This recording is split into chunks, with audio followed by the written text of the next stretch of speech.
Haribo. My name is Janapati Das. Welcome to the Bhagavad Gita as it is class, and please accept my respects, everyone. Let me offer my respectful obeisances unto Jagaguru Siddhaswarapananda Paramahamsa Srila Prabhupada, my life and soul, and to His Divine Grace A.C. Bhaktivedanta Swami Prabhupada. We will start off with some chanting of Krishna's name, so please join along.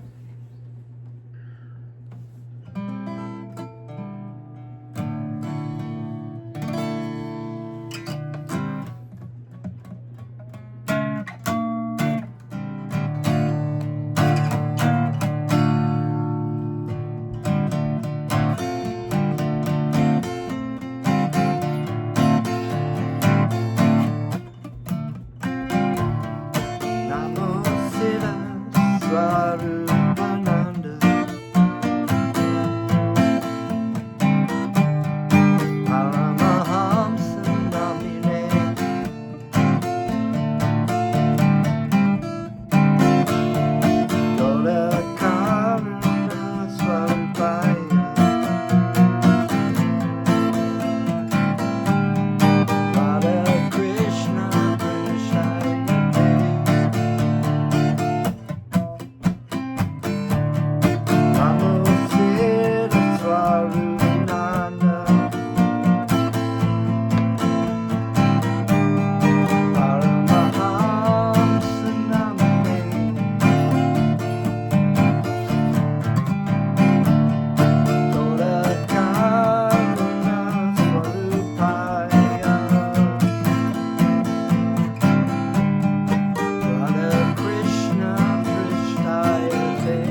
Namo Siddha Swarupananda Paramahamsa Namine Gorakaruna Swarupaya Radhakrishna Prasade.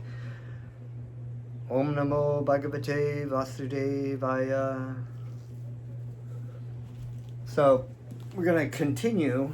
I got cut off a little early last class, right in the beginning of chapter 12, chapter 13, verse 3. So, sorry about that. We're just going to read we'll skip the Sanskrit for text 3, but we'll read the translation. O Scion of Bharat, you should understand that I am also the knower in all bodies, and to understand this body and its owner is called knowledge. That is my opinion.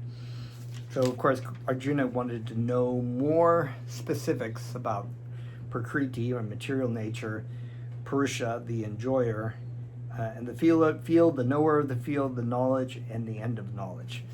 So here Krishna is stating, he talked about the field, the Kshetra, right? And Kshetra Gana. Kshetra is the field of consciousness, or the area of, I shouldn't say field of consciousness, but the consciousness of the field is the Kshetra Gana, the knower of the field, right? And the field is the sort of the material energy occupying where the consciousness is, your body, basically. So, and of course, the knower of all fields is Krishna. Krishna is, in the heart of all living entities as Paramatma. And so he said, you should know that Krishna is the knower of all bodies. So another pointing towards Krishna being the Supreme Personality of Godhead.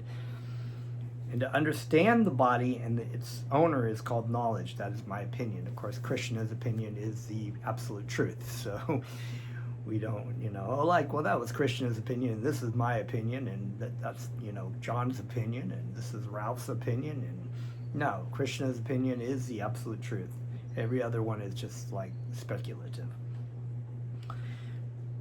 Especially when you say opinion, it's like, that's my opinion. You're just like, well, your opinion is valid and my opinion is valid and whatnot. But when you're talking about the absolute truth, when you're talking about spiritual knowledge, it's not really opinion, it's actual fact. So I might be saying it, but it's not my opinion.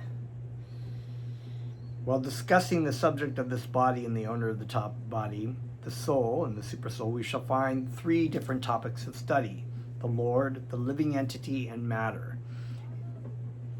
So we have here nature, the enjoyer, and consciousness is the name of this chapter.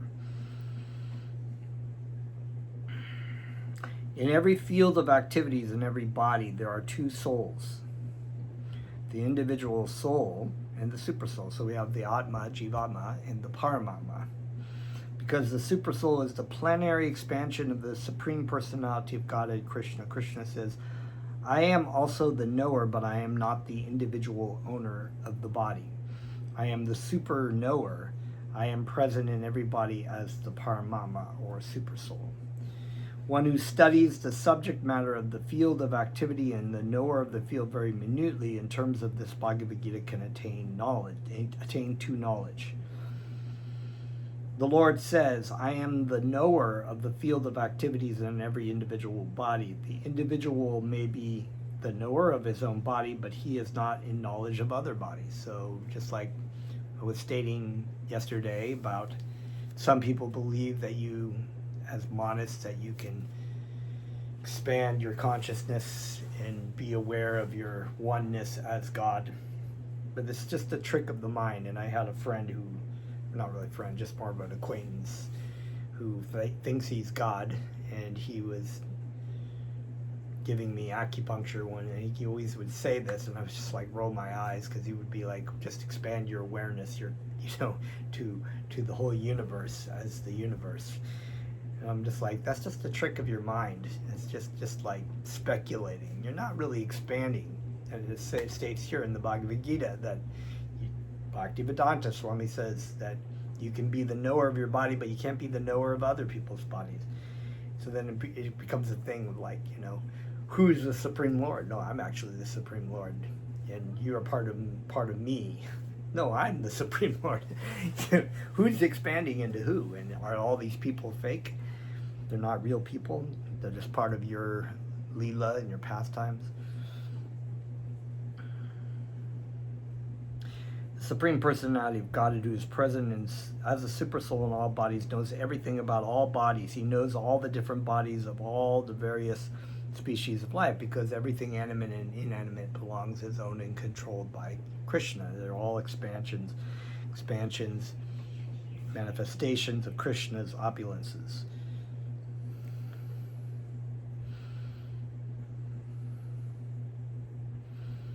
No, I just lost where I was. Okay, he knows. Okay, a citizen may know everything about his patch of land, but the king knows not only his palace, but all the properties possessed by the individual citizens. Similarly, one may be the proprietor of the body individually, but the Supreme Lord is a proprietor of all bodies. The king is the original proprietor of the kingdom, and the citizen is a second proprietor. Similarly, the Supreme Lord is the supreme proprietor of all bodies. So this is a very important point. So just like when in the Sri Ishopanishad it is stated that one should know their certain allotment, and what does that mean? It means that you are secondary proprietor of temporary possessions that are given to you by Krishna. It doesn't really mean that you actually own them. You don't really own them. So when you start thinking, I am the Lord of all I survey, or like I use this example, sometimes people move into a particular area of the world and they may live there a very long time and they start to believe this is our land. But it's not anyone's land but Krishna's land, So because we may be a temporary proprietor and caretaker of a particular thing, but we may find ourselves, if not in this life, eventually we'd be booted out even of our own field of activity, right? So if we were the owner of that, we could say, well, that's mine and I'm just going to keep it indefinitely. But Krishna has other plans, and we have to follow the rules of material nature. The body consists of the senses. The Supreme Lord is Hrishikesh. So Hrishikesh is the master of all the senses. So Krishna is the owner and controller of all senses. And all senses should be utilized in the service of Krishna, which means the controller of the senses. He is the original controller of the senses, just as the king is the original controller of all the activities of the state, and the citizens are secondary controllers. The Lord also says, I am also the knower. This means that he is a super knower. The individual soul only knows his particular body. And actually, Krishna knows more about what's going on with you and your particular body than you do, actually. And he knows your heart better than you. In the Vedic literature, it is stated as follows: Kshetrani hi sharirani bijam is seed. Chapi shubha shubhe. Tani veti sha yogatma tata kshetra gana uchyayate.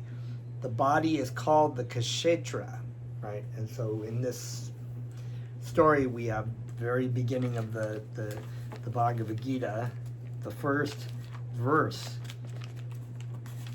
Sanjaya is saying to Arjuna, right? Actually, not the first verse. Oh, yeah, it is. Dharma Kshetra Kuru Kshetra, the field of religious activity, religion, the field of the Kurus, right? And in that particular field, he's talking about the land there. But the particular land that we have is in our body, right? This particular type of field, the field of activity. I love it. It's a very, very poetic and very wonderful analogy to think of your body as a field of activity, because it is. Really, it is a field of activity. You're the living entity in your body, and you're in activity in this field of energy. The body is called the Kshetra, and within it dwells the owner of the body. and the Supreme Lord who knows both the body and the owner of the body, so the Atma and Paramatma. Therefore, he is called the knower of all fields. I think there was a Kshetra or something like that.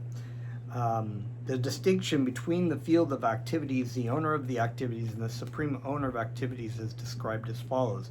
Perfect knowledge of the constitution of the body, the constitution of the individual soul, and the constitution of the supersoul is known in terms of Vedic literature as Gnana. That is the opinion of Krishna. To understand both the soul and the supersoul as one yet distinct is knowledge. Right? Chinda Beda Veda Tapa. So understanding the soul and the supersoul. We are part and parcel. We are the same same spiritual energy in quality, but not in quantity. As Krishna. One who does not understand the field of activity and the knower of activity is not in perfect knowledge. One has to understand the position of Prakriti, nature, and Purusha, the enjoyer of the nature, and Ishvara, the knower who dominates or controls nature in the individual soul. So there's so much more going on. And this is why to understand what is consciousness or what goes on in the body, or from the point of view of empirical science, it's completely incomplete. So the conclusions are usually speculative and wrong, because there's not this really fully complete the opinion of Krishna, the knower of the field of activities, and the knower of the field of activities, and understanding the super soul and who controls material nature and how that all works. Science doesn't even understand that. They barely even scratch the surface of trying to understand material nature. It's kind of like, because it's incomplete in understanding, the conclusions are incorrect. It's like trying to take a little and observe it and not see the big picture in this whole thing.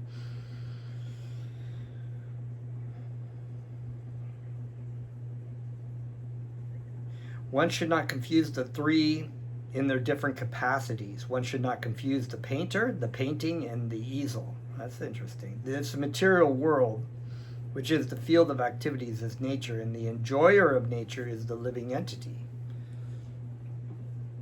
And above them, both is the supreme controller, the personality of Godhead. It is stated in the Vedic language, Bhakta Bhogyam Parititalam Cha Matva Sarvam Proktam Trividyam Brahman Etat. There are three Brahman conceptions. Prakriti is Brahman as the field of activities.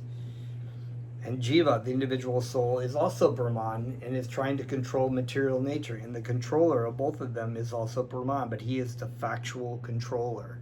So it's very interesting. So we have the field of activities, which is Brahman energy, right?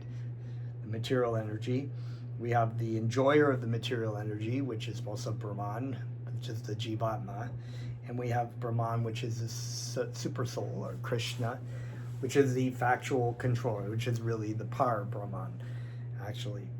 And this is perfectly the analogy, once again, from the Shvetashvatara Upanishad of the birds, two birds sitting on a tree. One is, the tree is the material energy, the fruits and whatnot, what material energy produces for the first bird, which is the Jivatma, who is trying to enjoy from this material world and the fruit of activities from the material world and trying to enjoy. The second bird is, of course, the Parabrahman, is the Paramatma, the Sri Krishna. Sri Krishna is there waiting for the other bird to turn around, to stop trying to find his happiness in the material energy, but to find his happiness in that loving relationship with Krishna. In this chapter, it will be explained that out of the two knowers, one is fallible and the other is infallible. One is superior and the other is subordinate. One who understands the two knowers of the field to be the one and the same contradicts the Supreme Personality of Godhead, who states here clearly that I am the knower of the field of activity. One who misunderstands a rope to be a serpent is not in knowledge. There are different kinds of bodies, and there are different owners of the bodies. Because each individual soul has his different individual capacity of lording it over material nature, there are different bodies. But the Supreme also is present in them as the controller. The word Cha is significant, for it indicates the total number of bodies. That is the opinion of Srila Baladev Vijabhushana. Krishna is the super soul present in each and every body apart from the individual soul. And Krishna explicitly says here that the super soul is the controller of both the field of activities and the finite enjoyer. So Krishna is actually controlling and supplying the desires of that individual jivatma, whether that be to lord over the material nature in a certain degree, or to turn around and have a loving relationship, regardless of what it is. Krishna is the provider of that. Text 4. Tat kshetram yachat yudrikcha yadvikari yatashchayat shachayo yat prambhavascha tat samashinna me shurnu. Tat, that, kshetram, field of activities, yat, at, cha, also, yudrik, yes, yadrik, sorry, as it is, cha, also, yat, what is, vikari, changes, yataha, from which, cha, also, yat, one, sa, he, cha, also, yaha, one, yat, which, prabhavaha, cha, influence also, tat, that, samashena, in detail, me, from me, shrunu, understand. Translation. Now please hear my brief description of this field of activity, how it is constituted, what its changes are, whence it is produced, who that knower of the field of activities is, and what his influences are. Okay, so but lots of detail here. So descriptions of the field of activity, right? The kshetra, and how it is constituted, what it, where it comes from, I suppose, and we'll see what they say here, what the changes are, how it's changing, whence it is produced, why it comes about, the knower of the field of activities is, and what his influences are. So we'll get into that. Purport. The Lord is describing the field of activities and the knower of the field of activities in their constitutional positions. One has to know how this body is constituted, the materials of which this body is made, under whose control this body is working, how the changes are taking place, wherefrom the changes are coming, what the causes are, what the reasons are, what the ultimate goal of the individual is, and what the actual form of the individual soul is. So this is like way beyond what science is actually trying to figure out right now. I mean, you might know particulars about subatomic particles and how the atom works and whatnot, but going deeper into that, why it's there, what its function is, and who and what and where did it come from, really nobody really knows. They just speculate that it's some primordial soup that some chemicals bumped into each other and started creating a chain reaction that eventually led to AI and you and me and cars and whatnot. It's just like kind of silly.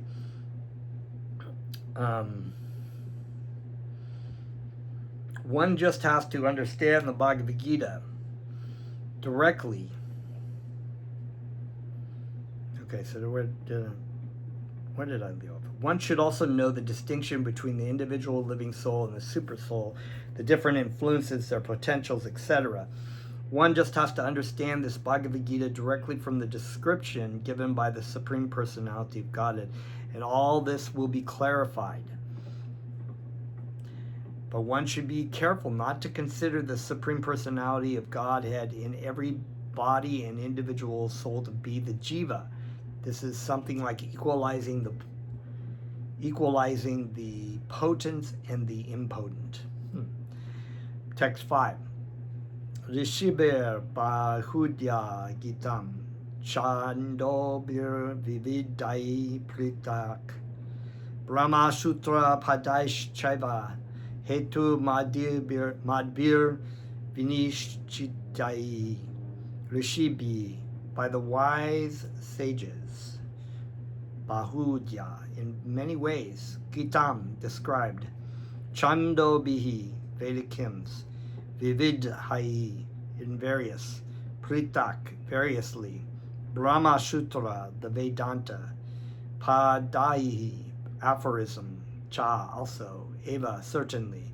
Hetu madbihi, with cause and effect. Vinishintai,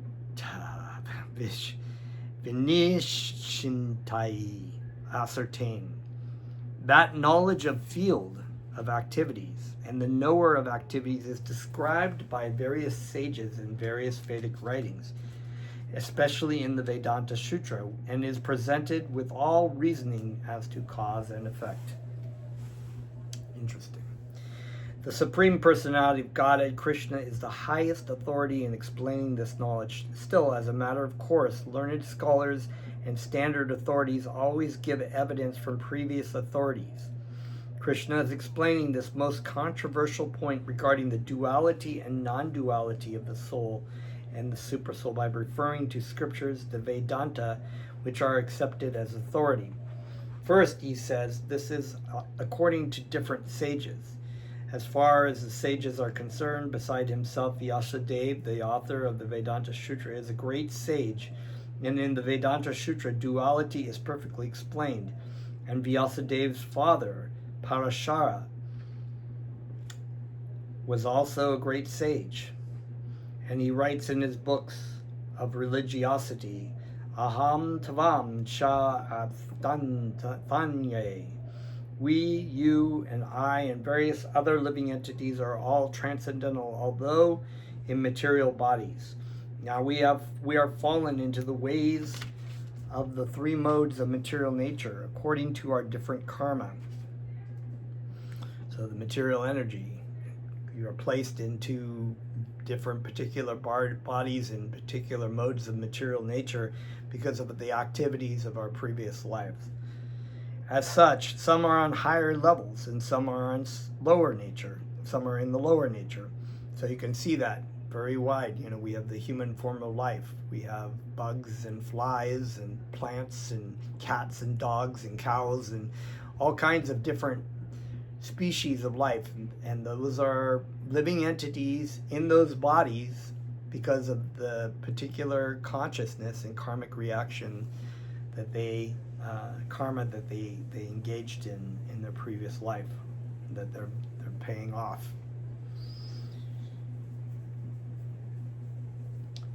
The higher and lower natures exist due to ignorance and are being manifested in an infinite number of living entities, but the super soul, which is infallible, is uncontaminated by the three qualities of nature and is transcendental. Similarly, in the original Vedas, a distinction between soul, the super soul, and the body is made, especially in the Katha Upanishad. So, although the Paramatma is the controller of the living entity's experience in a particular body, in particular bodies, he is not affected by the three modes of material nature. He's aloof and transcendental to that.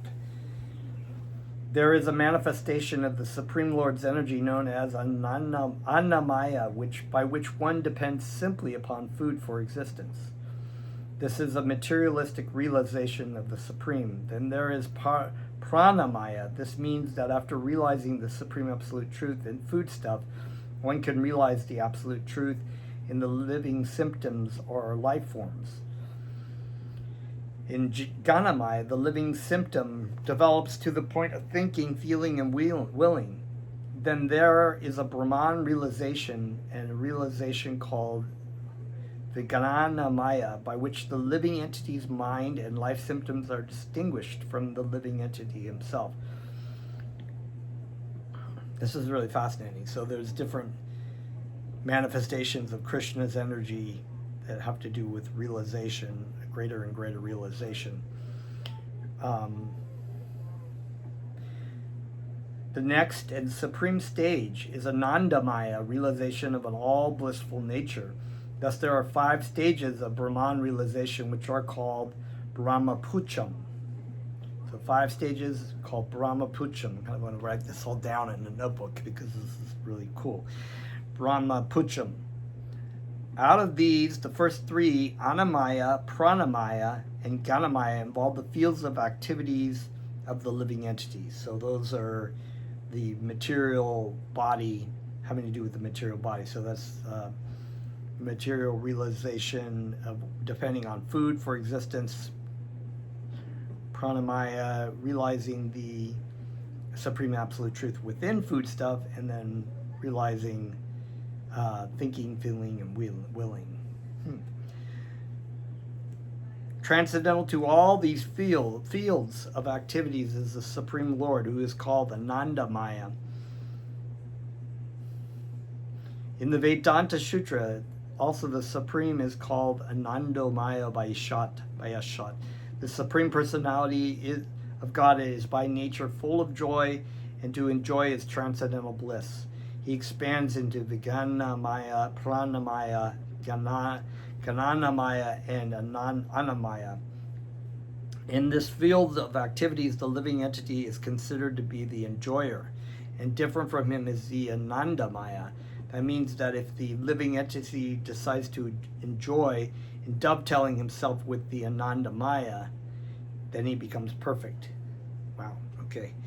This is the real picture of the Supreme Lord as supreme knower of the field, the living entity, a subordinate knower, and the nature of the field of activities. Wow, that's like heavy. I gotta, what is that one? Text 5, chapter 13.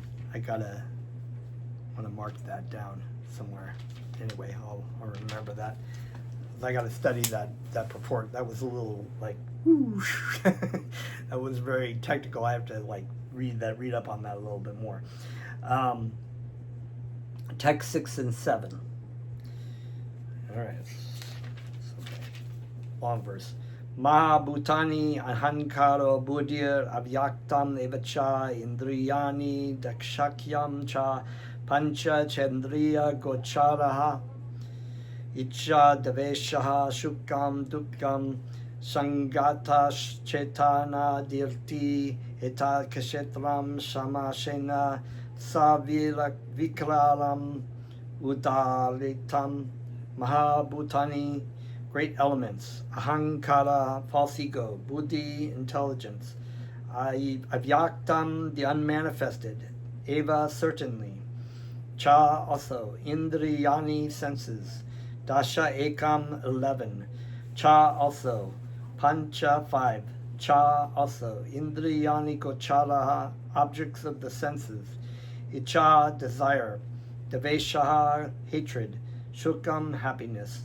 Dukyam, distress. Sangyata, the aggregate. Chetana, living symptoms. Driti, conviction. Etat, all this. Kshetram, field of activities. Shamashena, in summary. Savikaram, interaction. Udaritam, exemplified.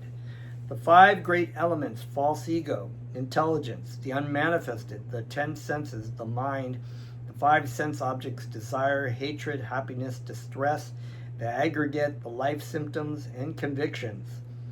All these are considered in summary to be the field of activities and its interactions. Wow, read that again. The 5 great elements, I think it's earth, water, fire, ether, earth, water, fire, air, and ether. 5 great elements. False ego, ahankara, intelligence, buddhi, the unmanifested, avyaktam, unmanifested, that must be Brahman effulgence. The 10 senses, so that's that. I think it's probably going to break down. He's going to break that down a little bit in here, so I don't have to go through it all. The mind, the 5 sense objects: desire, hatred, happiness, distress, the aggregate, the life symptoms, and convictions. All these are considered in summary to be the field of activities and its interactions. Wow. So talk about like great detail that the Vedic literatures have way beyond what the empirical science actually has. just so detailed of all the knowledge and information about the field of activities and the knower of the field of activities. From all the authoritative statements of the great sages, the Vedic hymns, and the aphorisms of the Vedanta Sutra, the components of this world are earth, water, fire, air, and ether. Ether being the space, right? Everything needs space in the material world in order for there to be something. There's got to be the space there. And these are the 5 great elements, Mahabhuta. Then there are false ego, intelligence, and the unmanifested stage of the 3 modes of material nature. Okay, that's what that means. Then there are the 5 senses for acquiring knowledge, the eyes, ears, nose, tongue, and touch.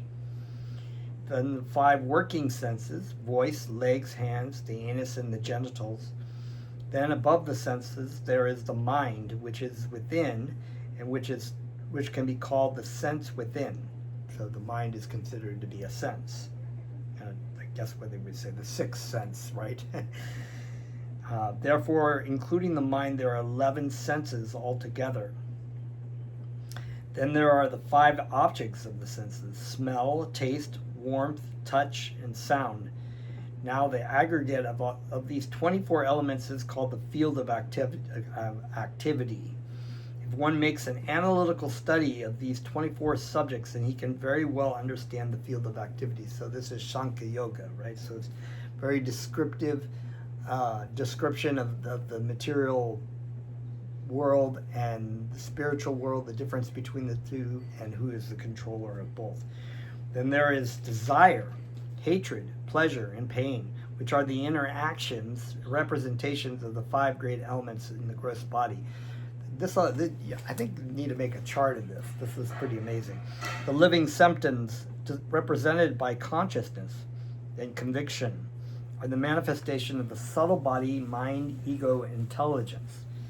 The subtle elements are included within the field of activities. The 5 great elements are a gross representation of the subtle false ego. They are a representation of the material conception. Consciousness is represented by intelligence, of which the unmanifested stages in the 3 modes of material nature. The unmanifested 3 modes of material nature is called pradhana. One who desires to know the 24 elements in detail along with their interactions should study the philosophy in more detail. In Bhagavad Gita, a summary only is given, so it doesn't go into really great detail. There's more explanation in the Srimad Bhagavatam. The body is a representation of all these factors, and there are changes of the body which are 6 in number. The body is born, it grows, it stays, it produces byproducts, then it begins to decay, and at the last stage it vanishes. Therefore, the field is a non-permanent material thing. However, the Kshetra Gana, the knower of the field, its proprietor, is different. So, yeah, difference between our field and us. Okay, then there's a very thick verse in the next verse, which with a long purport, so I think we're going to leave it there until next time. Thank you very much. Namaste. Let's chant a little bit, actually, since we got a little bit more time.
very much.